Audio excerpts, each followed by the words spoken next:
All right, I'm starting the recording back up. See if I can share screen.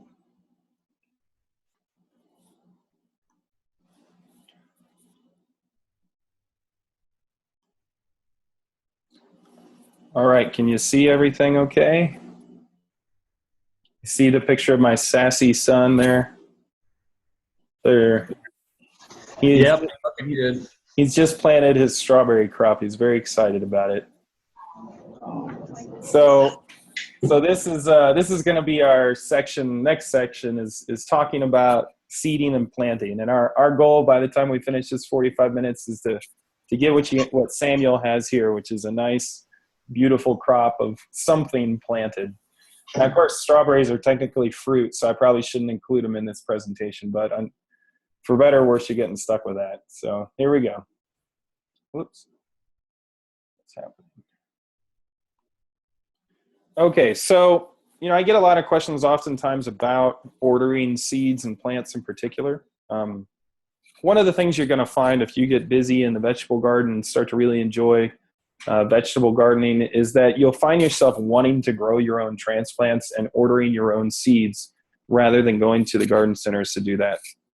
And the reality is, and I feel okay saying this, I grew up in the greenhouse business. My parents have a small nursery operation.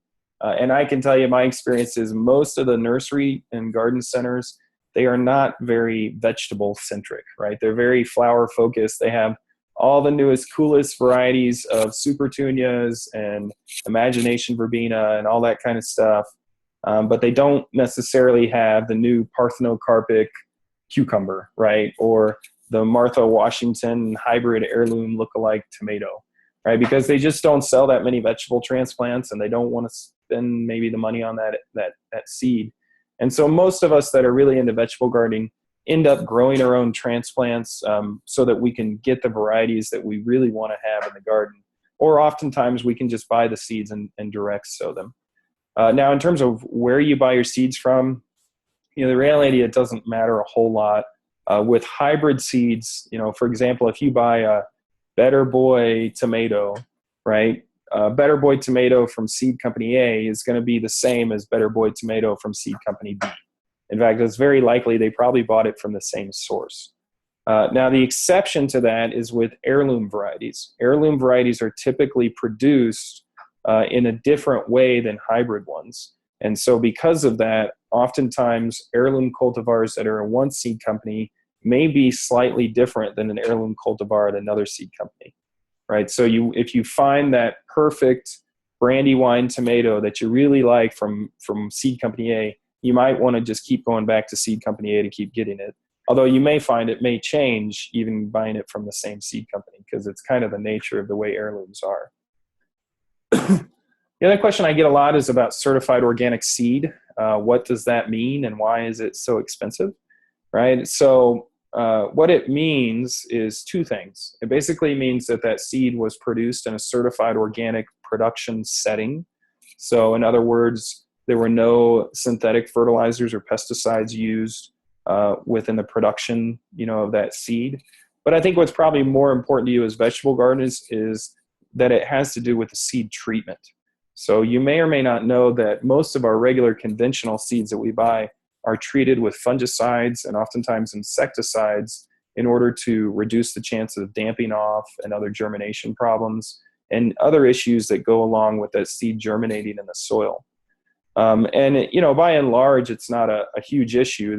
They're using very tiny amounts of fungicide and insecticide and making a big impact with those.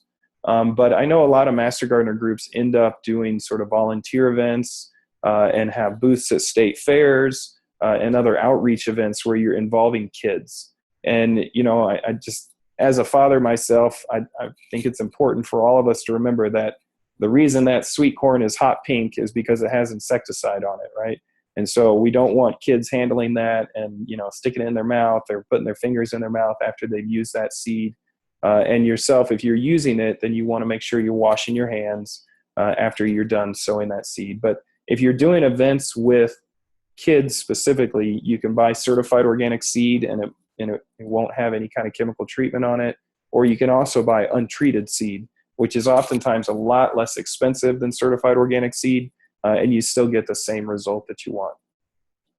Now, if you're going to be growing your own transplants, you're going to need a little bit of basic germination equipment. So this is a little rig that I made a few years ago. You can see it's real simple. It's just 3 shop lights attached to a couple 1x2s, hanging on a couple of chains for the lights. And then these are heating mats under here. You do want to make sure you have a thermostat to control those heating mats. If you just plug in a heating mat, it will just cook your plants, right? So you want to make sure it's maintaining the proper temperature. And one of the things that you'll notice about this light setup is that you can see that we've got bulbs next to bulbs next to bulbs. There's no empty space between these light bulbs. Now, these are just standard old-fashioned, I think T12, I always forget, mix it up, cool fluorescent bulbs. So they don't put out a ton of light. So if you're using those types of light bulbs, you really want to make sure you have a bunch of them and that you have a light bulb directly above that germinating seedling so that it doesn't stretch out and elongate.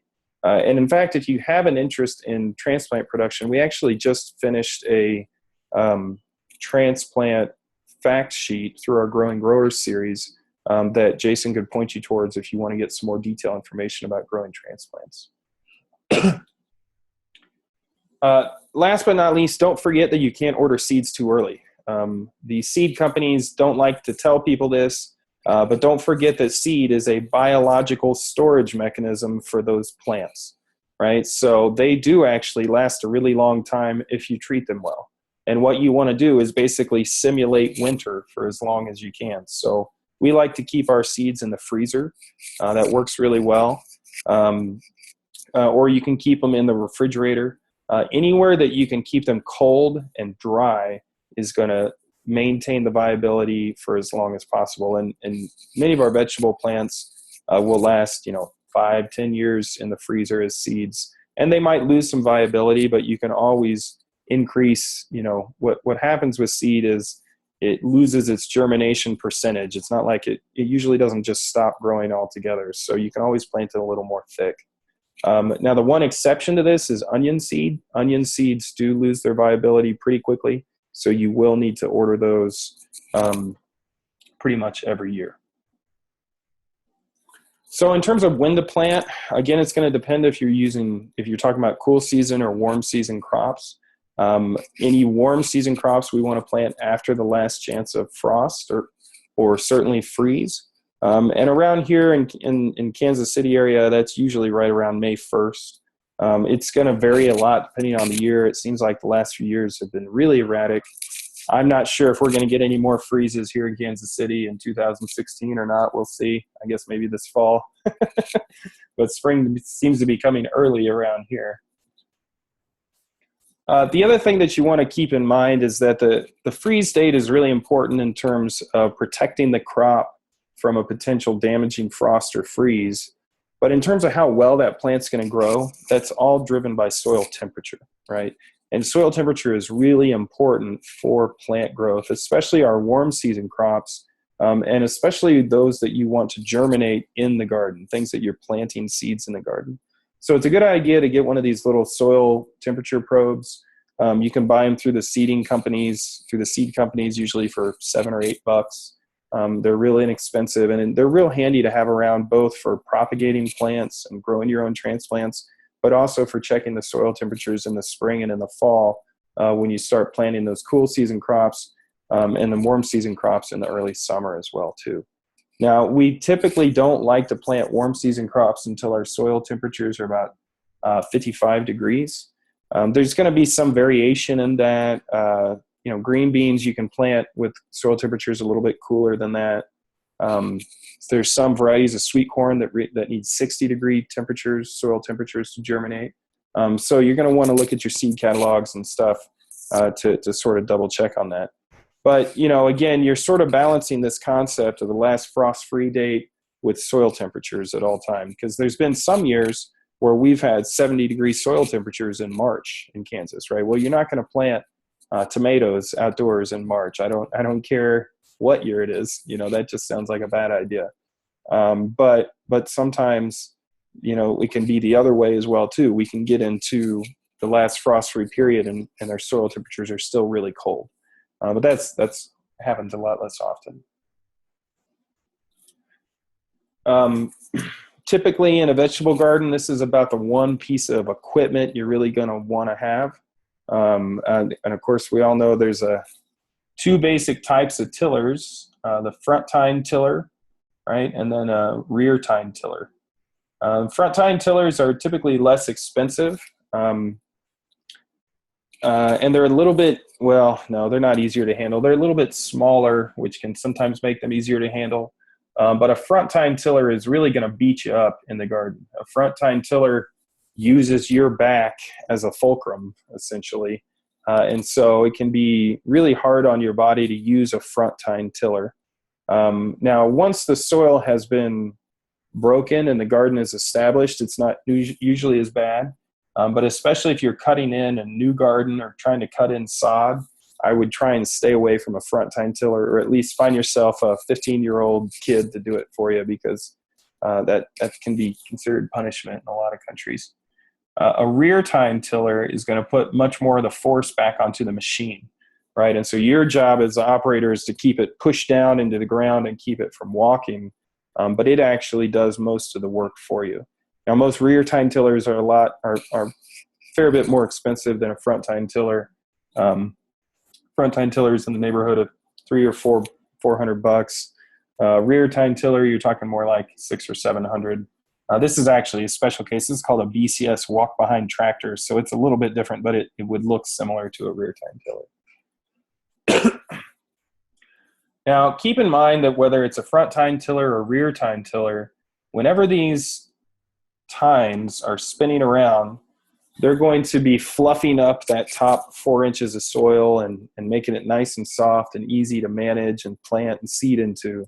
But as it does that, it's also beating the heck out of the lower profiles of soil, because it's got to push off of something in order to flip that soil up, right? And so this is what we call a plow pan or a clay pan that can form in gardens and in agricultural fields because of heavy uses of tillage. Right. And so, I think a lot of us are now familiar with many of the benefits of reducing tillage or minimizing tillage. There's a lot of folks out there with an interest now to grow vegetables using no-till systems, kind of similar to people do with corn and soybeans. And there are some no-till systems that work well for vegetables, especially for certain crops. I typically do an advanced training in the fall, every couple of years or so, on no-till vegetable planting. We won't really talk about it today as all, because I don't think it's really appropriate for basic training. But there's a lot of benefits because that tiller is really hard on that soil. And again, it's going to disturb that soil ecosystem, and it's going to cause a lot of compaction.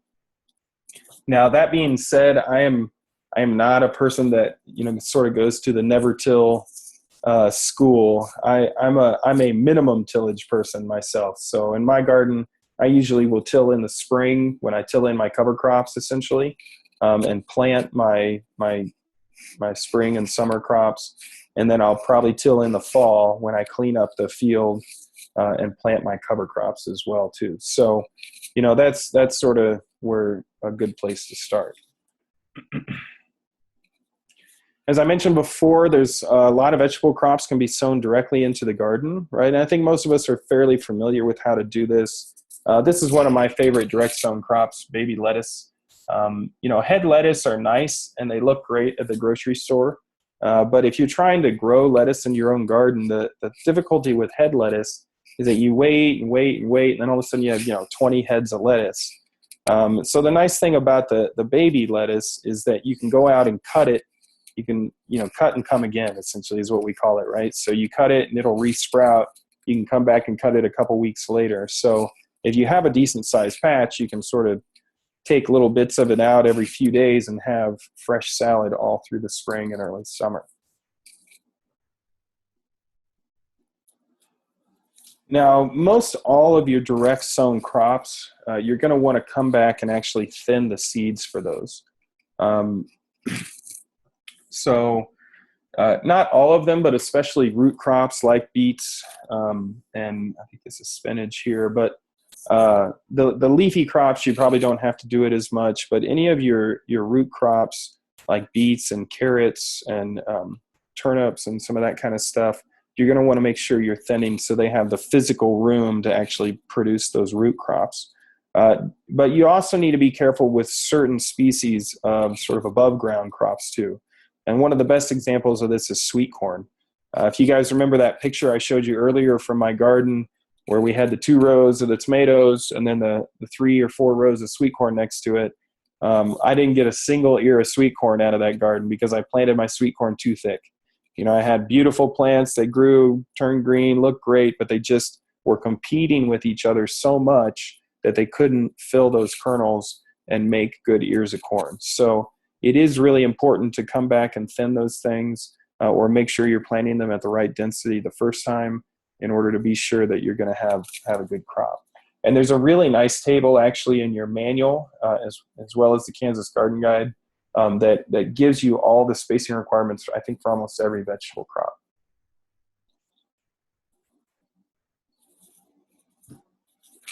Now, in terms of growing transplants, you know, this is going to be sort of a lot of what capacity you have if you have the ability to do it. You don't necessarily need a greenhouse to grow your own transplants if you can be a little bit creative. But what you will need is sort of a germination chamber or a lit chamber. And a lot of times people will put these in their basement or their garage. And then you're going to want to have some type of a cold frame. And I'll show you a picture of a cold frame here in a few minutes. A place where you can allow those plants to get full sun but still have protection from the cold wind and things like that. So, you know, you're going to need those 2 basic pieces of equipment. And you're also going to need time. Don't forget that little seedlings on heating mats dry out very quickly. So you got to be able to water those things often. And, you know, you can't run off to the lake for the weekend, that kind of thing. Or if you do, you need somebody to be able to watch over those plants just like they do the cats and the dogs. So this is a broccoli transplant here. And broccoli, like most of the brassicas, have really sensitive roots to damage or to transplanting. So in this case, what we actually do is we sow the seed directly in this pot. And this is, you know, like a jiffy pot or a peat pot, I should say, or a biodegradable pot. And what we'll do is we can actually put 2 seeds in that pot, you know, cover it with about a 1/4 inch of soil to keep it nice and dark and keep the moisture good. And then after they germinate, we'll thin it down to 1 plant. And then it'll grow in this biodegradable pot, and we can plant that biodegradable pot right in the soil, and we never have to touch the root system of that plant. And brassicas and broccoli in particular really appreciate that because they don't like having their roots handled very much. And in general, you're going to want to direct sow those seeds into whatever finished, you know, pot it is, whether it's a transplant plug or a biodegradable pot or something else. You're probably going to want to just directly sow those seeds right into it for broccoli and other brassicas. But a lot of plants will actually sow into trays and then transplant them into the pots. And I'll show you an example of that here in just a minute. Most of our vegetable crops take anywhere from 6 to 8 weeks, but there's a lot of variation there. Cucurbits take more like 3 to 4 weeks. A tomato is going to take about 6 weeks. Pepper plant's going to take more like 8 weeks. So one of the things that you're going to want to do is, you know, I know it's tempting for me, especially this time of year, we start getting sunny days. We get our seeds in from the seed company. We just want to go out there and plant them all, right? But keep in mind, you want to have all these things ready right around the 1st of May or whenever your frost-free date is, your anticipated planting date. So you really want to get your calendar out, you know, set the schedule for that planting date, and then find out how many days it takes to get to the transplant size you want and work backwards. And what should end up happening is about 8 weeks from planting, you'll plant your peppers. 6 weeks will be your tomatoes and eggplants and some of those other guys. 4 weeks will be your cucurbits. If you're going to do okra and transplants, you can do it at that time too. So there's a specific schedule, and you kind of want to stick to that so you don't end up with these really large, leggy plants that are overly big for planting. So some of the advantages and disadvantages, again, the big advantage is that you get exactly what you want when you want, right? As I mentioned before, oftentimes it's really hard to find the new cool varieties of tomatoes and cucumbers at the local garden centers. So this makes it really easy to get the variety that you want. The other thing that I really like about growing your own transplants is, again, anytime you bring soil onto your property, whether it's in the vegetable garden or your ornamental garden or your turf and landscape, anytime that you bring soil, whether it's in the form of compost or whether it's in the pot of a nursery or tree plant, or whether it's in the pot of a vegetable transplant, there is some chance that you can bring weed seeds, insect eggs, all that kind of stuff with it. So by growing your own transplants, you really build this little moat around your little garden space, right? And you help reduce the chances of bringing some of those bad guys in. Now, there are, some cons as well, too. We already sort of discussed the equipment and time that it takes. The other thing that I've found in my experiences as a homeowner or home gardener is that potting mix can be kind of difficult. So potting mix, most potting mixes are based from a material called peat or coir, right? And that's sort of the brown stuff in the potting mix that holds most of the water and interacts with the roots the most. Now, what you may or may not know is that both peat and coir don't really stick to water. In fact, trying to get them to stick to each other is like mixing oil and water. And so they use these products known as wetting agents, which are basically surfactants or soaps that they spray onto the peat and the coir, and it allows that water to stick to the wetting agent, which is then stuck to the peat. Right, and once you get that peat wet the first time, then it's fine. From that point on, the water sticks to the water that's already there, right? But getting it wet the first time requires this product known as what's called a wetting agent that's commonly used in all potting mixes. Now, the reason this is important for you is, unfortunately, if potting mix is not stored properly, that wetting agent can go bad really quickly. And I've seen this happen a lot. You get pallets of soil that get wet and dry and cold and warm and wet and dry. A lot of these extreme weather conditions, the wetting agent can go bad really quickly. And this, at least in my experiences, happens very often if you're buying soil, from some of the big box stores and stuff like that, because they don't know what they're doing by storing that soil improperly. They just put it out in the parking lot, with everything else.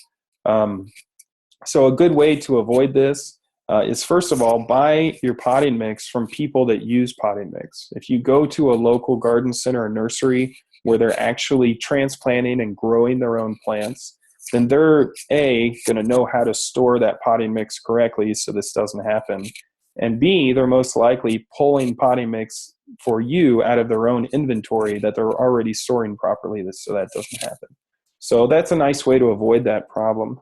The other thing you can do is, if you do end up with potting mix where the wetting agent has gone bad, you can actually rehydrate it. So I don't know if you guys have ever had this experience before, but essentially what happens is you can fill a tray like this with potting mix, and then you water it down, and the potting mix floats away, essentially is what it looks like. The peat kind of floats up to the top and just floats right out of the tray.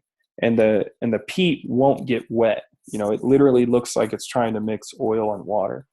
So if you take it out of this plug tray and put that potting mix into a big bulk container, like a Rubbermaid tub or something like that, and you can actually spray it with water, and you kind of spray it with water, mix it up, spray it with water, mix it up, and do that a few times, and it will eventually absorb that water.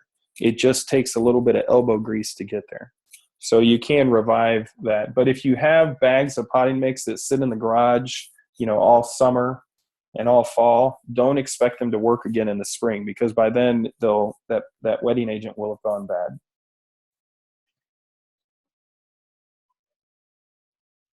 So with a lot of crops, we will actually sow the seeds directly into what we would call seedling trays. Right, and then when they start to develop their first true leaf, we'll go ahead and transplant them into a plug tray or a pot. Right, so these are pepper plants being transplanted, and you can see the growth stage. They don't quite have a true leaf on them. You'll find the more experienced transplanter become the smaller the transplant you can do. But it's a good rule of thumb is to wait until that first true leaf forms. Now these tomatoes, I would probably transplant these tomatoes. They're ready for that. And we'll often germinate tomatoes in seedling trays. And then what you can do is you can just take like a Sharpie marker or a small stick and just kind of put it in down through the side. And what your goal is to sort of rip away a chunk of this seedling mat. And then when you separate the plants, you want to separate them from the side. You don't want to put your hand in there and pull up, because if you pull up, the stem is just going to break. But if you can get that hole or a chunk of that soil out of that container and be able to pull the plants to the side, they'll actually come apart really easily, and then you can just transplant them into a new plug. Now, one of the real advantages about germinating things in seedling trays is it allows you to use a lot less space in a germination chamber. If you were to take this many tomato plants and germinate them in like a 50-cell propagation tray, it would take almost 10 times as much space to do that, right? And so if all you have is a couple small heating mats, a lot of people like to germinate things in really small containers like this and then transplant them up to a plug tray or something like that. These are what are called row trays. So they actually sell trays now that have essentially rows in them for seeding like this. These are onion seedlings here.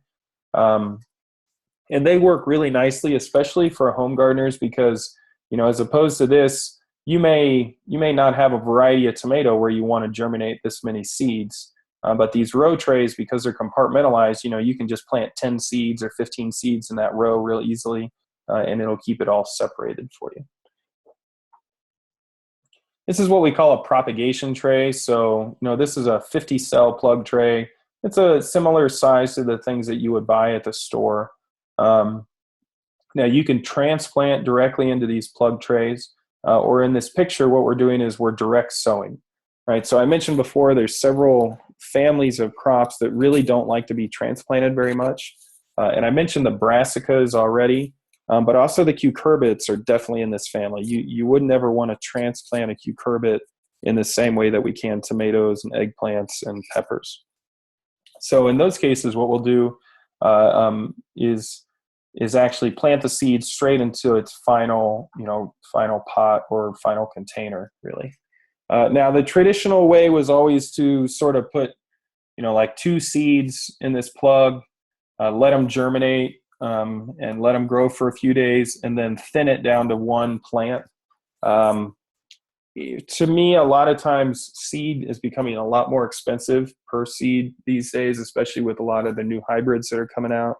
And because of that, the germination rates seem to be getting better. So for me, a lot of times if I'm buying expensive, especially like tomato seed, or if I don't have a lot of seed, there's no problem with just putting 1 seed in there. You may end up with an empty plug cell, every once in a while, but it's not a big deal if you're not trying to sell those, right? You do want to make sure that you're covering that seed back up with soil. Pretty much all of our vegetable plants that I know of, at least, need to be covered with soil because they need dark to germinate. Now, once those plants have germinated, you want to get them into as much light as quickly as possible.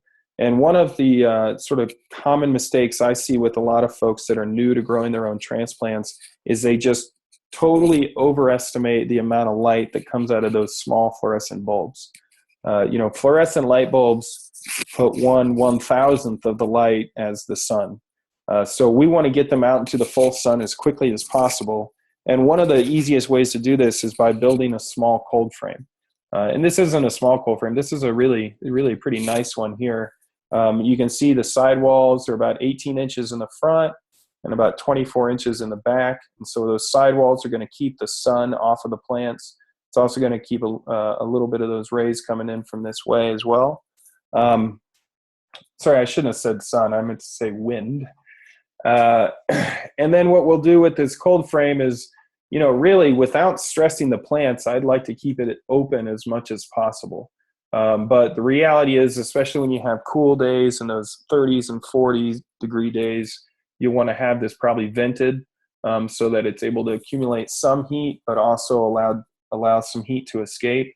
And then at night, you can close these doors, right? And so that's going to keep the frost off of the plants. And it's also going to trap a little bit of heat in here as well, too. Now, one of the things to not forget is this is not a greenhouse. This is just a cold frame. So if it's going to be a really cold night, if it's going to be below freezing is what they're expecting, you probably want to go ahead and just move those plants into a garage or some type of heated area to get through the night.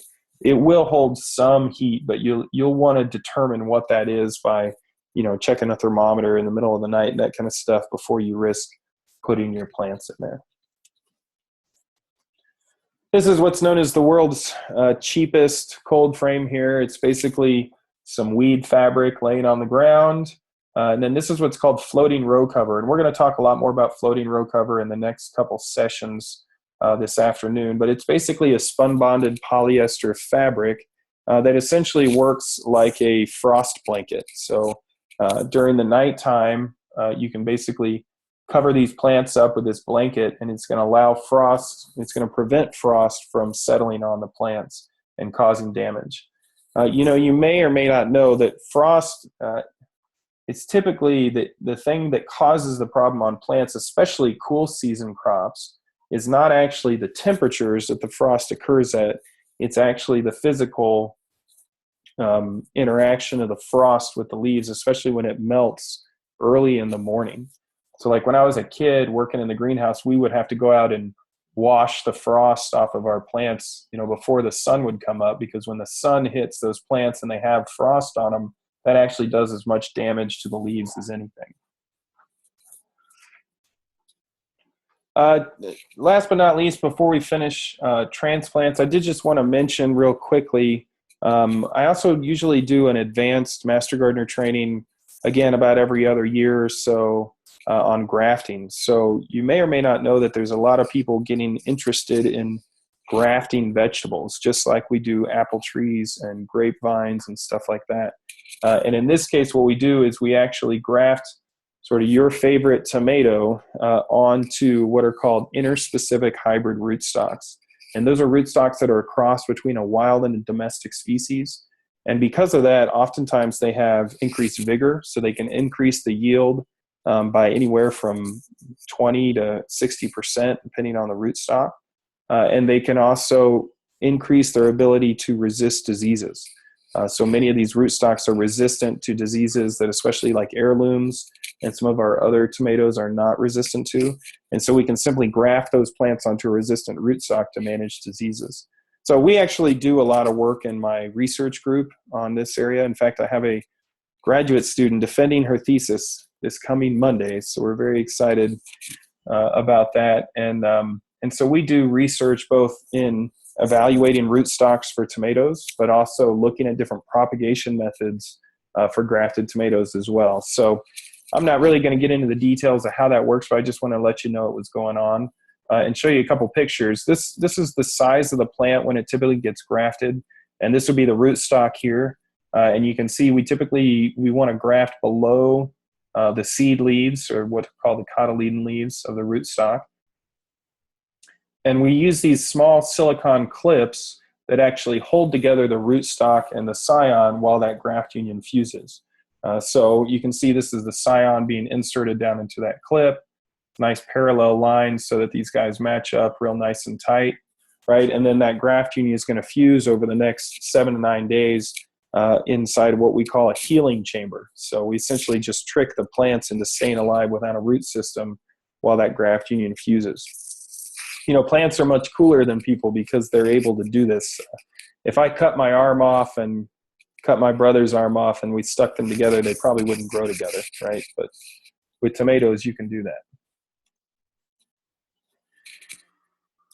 Okay, so once you've grown your transplants, and it's time to go ahead and set them into the garden. And you want to do this in a way that really reduces transplant shock, right? And, I haven't mentioned it yet, but one of the best ways to reduce transplant shock is by growing a really nice, hardy, well-hardened transplant. So once you start to use that cold frame, you're going to want to acclimate that plant to, the brutal environment known as Kansas, right? And so you're going to want to find ways to expose that plant to some wind, but not so much that it's damaging, so that it can kind of stiffen up its tissue and become ready for planting out into the garden, right? Now, once it's time to planting day hits, you want to make sure those plants are not water stressed or not nutrient stressed. It's always a good idea to get a nice wet root ball before you start putting them into the ground. Oftentimes they will still wilt after you put them into the ground because the plants just go through some stress. It's also a good idea to use some starter fertilizer. A lot of us like to use water-soluble fertilizer for this. You can also use, if you're an organic gardener, you can use fish emulsion fertilizers and some of those others as well. One thing I would recommend, especially if you're using water-soluble synthetic fertilizers like Miracle Grow and that kind of stuff, is wait. For me at least, when I work in the garden, when I plant, I typically till and make my beds and put down my mulch and plant pretty much all on the same day, right? Which means the soil is going to be relatively dry, because we never want to till soil when it's real wet. And I didn't make a point of saying that earlier, but it is important to keep this in mind, that if you're tilling wet soil, you're going to have heavily compacted soil real soon. So typically on planting day for me, the soil conditions are fairly dry. And so what I'll do is I'll actually just soak the beds real nice and heavy with clear water, and then come back the next day and add my water-soluble fertilizer. And what that's going to do for you is it's going to make sure to ensure that you've done a nice job of getting those beds nice and wet after you've planted, but also prevents you from over-fertilizing or possibly putting fertilizer in the garden that's never going to get used by the plant because you're not trying to re-wet the garden with fertilizer water. I'm a big fan of using raised beds as well. Now, you really don't have to use them, and certainly for all crops you don't have to use them. But there are certain ones that really do like it. Now, I know this is the vegetable training session, but strawberries, they tend to get put into the garden with the rest of the vegetables, so we're including them here. Strawberries are a crop that almost have to be on raised beds. They really are susceptible to a lot of root rot pathogens. And so it's really important to have them on raised beds, and it's going to help them grow and do better in the fall and the spring as well, because it's going to help warm that soil. And especially if you're using plastic or fabric mulches, it's going to help warm that soil even further, right? Now, at the research station, we have big machines that make raised beds for these. This is my garden here. And you can see I did this basically with an iron rake and a hoe. And it's not particular, well, I don't know. I guess it's kind of fun work. It's very gratifying when you're done, you put it that way. But it is a fair amount of work to make a handmade raised bed. This is what we would call a permanent raised beds, right? Where we put in landscape timbers or some type of lumber and actually build up the frame of the garden and fill it in with compost and topsoil. And the nice thing about doing this is you can basically go into an area that has horrible soil and have an instant garden, because you're able to add enough soil that the plant should still thrive and do well. The big disadvantage with these things or con is just that they're so bloody expensive. I think there's probably a lot of raised beds that get put in the U.S. and across the country that don't necessarily need to be there. We have relatively good soil here in Kansas and in the Midwest. I know there's lots of people out there that would argue with me on that, but if you've ever lived in the South, you know that we really do have very good soil here. And so oftentimes people go a little bit overboard with the raised beds. This would be a good example of that. But this picture was taken in North Carolina, so they have very terrible soil there. Now, this was a garden that I was managing at the time, and we had a crop rotation in place. So just to give you an example of what we did, this was zone 1, zone 2, zone 3, zone 4 was here, 5, 6, 7, 8. And you can't really see 8. But that kind of gives you a feeling for how I was managing crop rotation in that particular situation. So, if you don't want to buy these really, really high dollar landscape timbers, the other thing you can do is you can just make a raised bed out of a pile of dirt, right? So this is a picture actually at our Master Gardener demonstration garden here at the research station in Olathe. And this is one of the things they've done. They've done a really nice job of actually bringing in soil and making raised beds, but they're not necessarily enclosed raised beds with lumber. Although they do have those as well too. Both of these pictures were taken from that demonstration garden. And you get all the same benefit in this raised bed that you do here, except it costs a heck of a lot less, right? So just something to keep in mind for the future. I'm also a big fan of using mulches. I really think this is important, not only to help control weeds, but especially to conserve soil moisture. And it's amazing the differences that this stuff makes, especially plastic and fabric mulches. They really hold a lot of soil moisture in. And I know a lot of people don't like to use plastic in their garden, but you'd be amazed how much better water retention you're going to have. And again, this is a nice organically approved method of weed control as well too, because most weeds are not going to be able to germinate and poke their way through that plastic or through that fabric. Now, if you don't want to use plastic or fabric, there's a lot of biodegradable mulches, or what I have listed here is organic mulches. Straw is probably a really common one. You're in a nice part of the state to be able to have good availability for wheat straw. We don't really have great availability here on the eastern side of the state. Even when we can buy it, it's very, very, very expensive.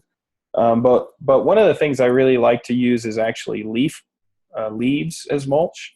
And if you can find a source of leaves, or if you're working in a community garden where you can have landscapers actually drop off leaves in the fall, boy, it's a great source of biodegradable mulch and can really help improve the soil health.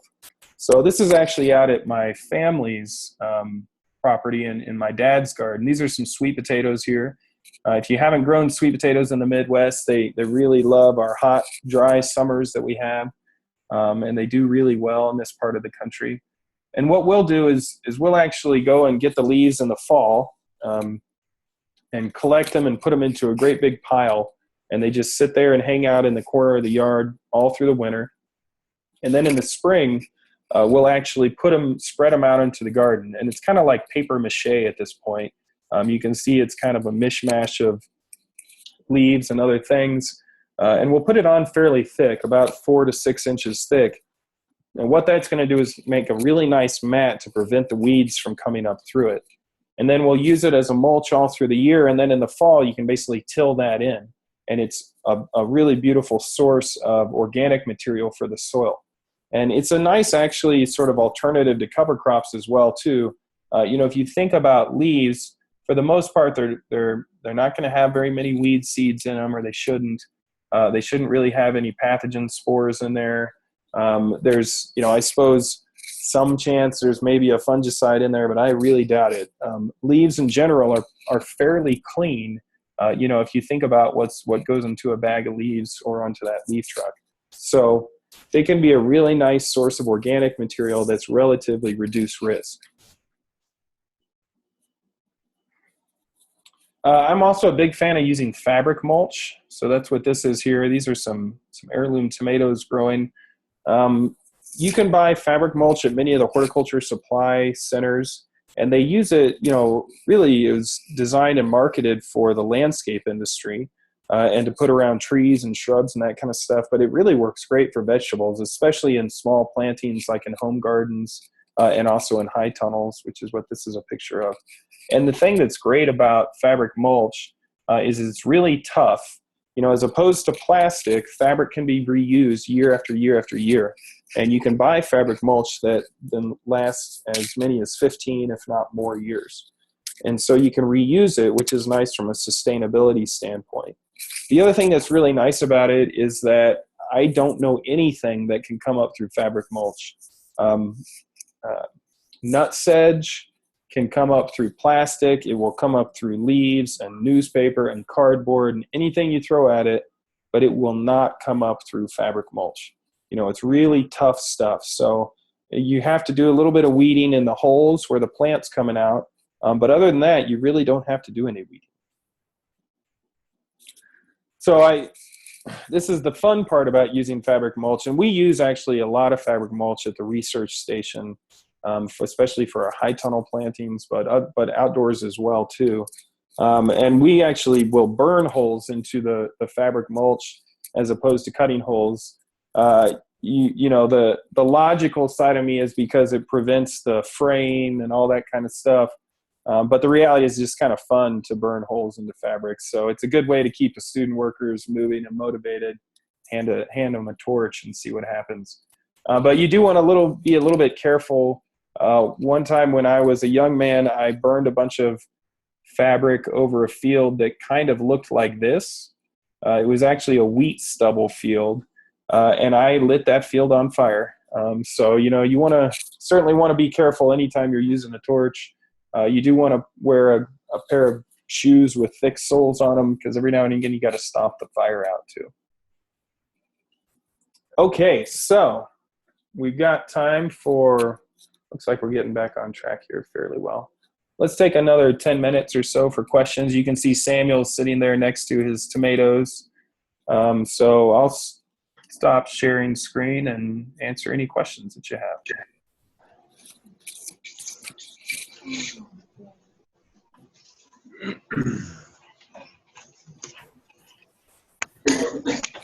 Okay, I have some questions. Somebody does, right? Okay, so how tall, should my tomato plants be before I put them out in a cold frame? It's not really a matter of how tall are the plants, but how warm is the cold frame. Okay, that's my other question. What is the ideal temp inside the cold frame? Yeah, so, well, let me answer your first question. Once those plants start developing true leaves, they're really pretty much ready for full sun at any point, or at least full sun under a greenhouse or a piece of plastic like a cold frame would provide. But keep in mind with those warm season plants like tomatoes, the magic number is 55 degrees. They really don't like things much colder than that. Now we actually, like our greenhouses we have at the station, we have greenhouses that we keep a little bit cooler than that, more around 45 or 50. And tomatoes do fine in those temperatures, but they're not going to grow very much, or they're not going to grow very fast, which is sometimes what you want. Another common mistake people make when they're growing transplants is they grow them too warm. And so they grow too quickly and get real soft and kind of stretchy. So I try and keep my plants as cool as possible, but still growing at the rate that I want them to. So I know that's sort of a wishy-washy answer, but I certainly would not want warm season crops out in that cold frame if it's going to get much below, certainly if it's going to get much below 40 degrees inside that cold frame, because you're going to start to damage the plants, when you getting close to 35 or so. Okay, so this is the first year I've ever done anything with grow lights. And I have 128 tomato plants that are about 4 to 5 inches tall. Mm-hmm. Sitting underneath the grow light that's about 6 inches above them. Should I move those to a shelf by the window, or do I leave them under the grow light? What kind of, is it a fluorescent grow light or LED? What type is it? I don't know. Okay. I got them off of Amazon. They're actual grow lights. They're not just. Is it pink? What color is it? They're the tubes, and the tubes. Okay, I gotcha. Okay. Yeah. Boy, I don't know. The reality is most of our windows have glazing and coatings and stuff on them, so they do provide some light, but oftentimes not as much as you think. And all have our east and west. So yeah, if you put it in a west window, they'll do okay, but they're going to end up, leaning towards the west. You probably want to go out there and rotate those plants every couple days or something like that. to be honest with you, if you've already got 5-inch tall plants, I mean, this is March 1st, you're thinking you probably want to plant those about April 15th, maybe in that neighborhood around there. Boy, I don't know. Those plants are going to be awful big and leggy and stretchy by April 15th. To be perfectly honest with you, probably about now is a decent time to start thinking about seeding. I mean, I think you're just way ahead of the game, to be perfectly honest with you. Okay. I don't know if you have any more seeds in the freezer. Well, I have a sister who's been gardening for 30 years, and she always has her entire garden in by April 15th. Yeah. And she's got she's canning at the end of June, and I'm not even yet. She doesn't lose any, so I'm going to try her method. Sure. Sounds like it's working. It's working for her. Okay, then my other question, I always just put wet newspaper down, 2 or 3 layers, and then put either leaves or mowed grass or whatever I have over that. Mm-hmm. It's not on your list. Is that okay? Did you say new? Did you say you're talking about newspaper? Sorry, it kind of cut out for a second. Yeah, you're right. It wasn't on my list, not for any particular reason. I just omitted to put it there. No, newspaper works fine. You want to make sure you're using the ones with the soy-based inks, but I think almost all newspaper printing presses do anymore, so it's not an issue. Okay. Yep. I might ask if you think I've been accelerating my growing time with my tomatoes by, of course, I do the cages and I wrap them in bubble wrap and cover the top when it's going to be really cold. And I've been able to give my plants in at least a couple weeks sooner than the May 1st date. Yep. Is it something she could do maybe since her plants are so big? Not Sure. yet. Absolutely. No, that's a great idea. And I've heard of other people having good luck with that, where they wrap the cage with poly. The main thing you want to do is just make sure you only put the roof on at night, right? Because if there's a roof during the day, you'll just cook those plants real fast. But yeah, I could see how that works really well. I haven't personally done it, but I've seen other people do it and have really good luck with it. So that's a great suggestion. I was wondering how far, when you plant vegetables that once you harvest them, the plant's done, like broccoli, celery, to be able to harvest that all year, is it possible to harvest all year, just put seedlings in, start them, 2 weeks apart? Yeah, you can certainly extend the length of the harvest season. And hopefully if we get time, we'll get a chance to talk a little bit about season extension later in the afternoon. But there's going to be a limit, right? There's going to be a start and a stop date to all crops. So you're not going to be able to go through the whole season. But certainly, especially I really like to do successional planting with sort of short season crops, things that don't take very long to start harvesting, like cucumbers, like green beans. To some degree, sweet corn, is another good one because you can really cycle it through over the course of the summer. So, yeah. Thank you.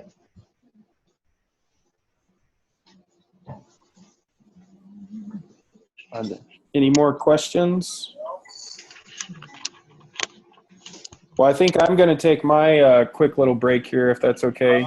Yep, let's do that. So I'll be back in about 3 to 5 minutes. Sounds good. All right. Run break for you. Yep.